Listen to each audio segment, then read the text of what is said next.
Once again, Donald Trump said something big that the US doesn't really need Middle East oil anymore. And even the Strait of Hormuz isn't that important. But is that actually true? We're now totally independent of the Middle East, and yet we are there to help. We don't have to be there. We don't need their oil. We don't need anything they have, but we're there to help our allies. Remember, because of our Drill Baby Drill program, America has plenty of gas. We have so much gas.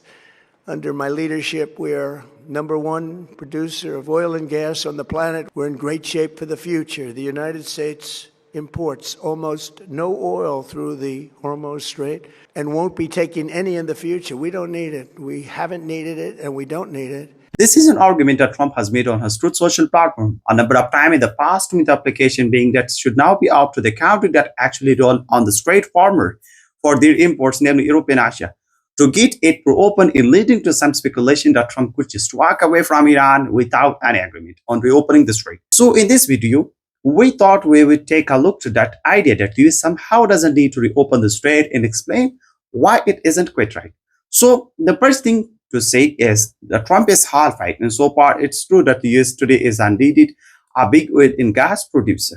This wasn't always the case. While the US used to be one of the world's biggest oil producer back in early 1900, production peaked around 1970 and declined steadily in the subsequent decades. American demand for oil, however, kept growing, creating a large and widening gap between oil production and consumption, which had to be covered by imports. This means that the US quickly became a big oil importer, with lots of these imports coming from the Middle East.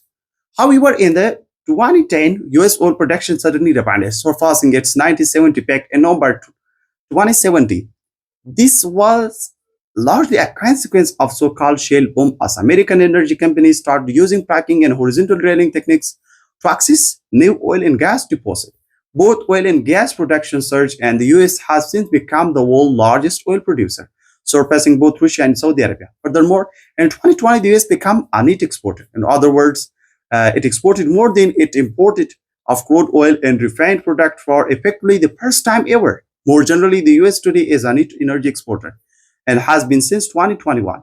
As a consequence of this transformation in American energy purchases, plus a new oil and gas discoveries in the Western Hemisphere, which are easier to import, the US doesn't really import any oil of the Middle East oil anymore. And conversely, the economic growth of Asia had led to massive increase in energy demand, which is why the vast majority of export out of the Strait of go Asian countries like China. This has left the US a bit of wide position. The US now still play a dominant role in guaranteeing the freedom of navigation of commercial ships and around the Gulf, including through the Strait of Hormuz. Between, unlike in the 70s, with the US now first ashamed its position, and when the US used to be import quite a lot of oil from the Middle East. US today import barely of oil from the Middle East. This means that US now is essentially granting energy imports for countries in Europe and increasingly in Asia, including China, which is the world's single biggest importer of Middle Eastern oil. So Trump is right about some things then. It's true that the US today is a massive oil and gas producer. It's true that the US is a net producer. It's true that it doesn't import much via the Strait of Hormuz. And it's true that the US now has been left effectively granting oil imports for America's superpower rival. You can see why this context Trump might conclude that the Strait of Hormuz isn't America problems. But this is quite right for the simple reason that oil is the global market, which means a straightforward style disruption to global supply mean higher prices for everyone everywhere. Sure, Asian and European economies are more directly and immediately affected, but they will just react by looking for more oil elsewhere, aware, including for US, which will push up US prices too. It's exactly what happened while there was a bite of lag originally refining US prices have since covered. Which is why Americans are currently paying so much at the farm. In fact, US oil prices are now actually higher than European prices with Brent crude, which is basically the European benchmark, trading at about $3 per barrel discount compared to the West Texas Intermediate or WTI, which is basically the US benchmark.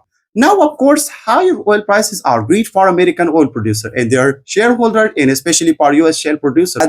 The US might not import the oil, but it can't escape the prices, and that's the real game.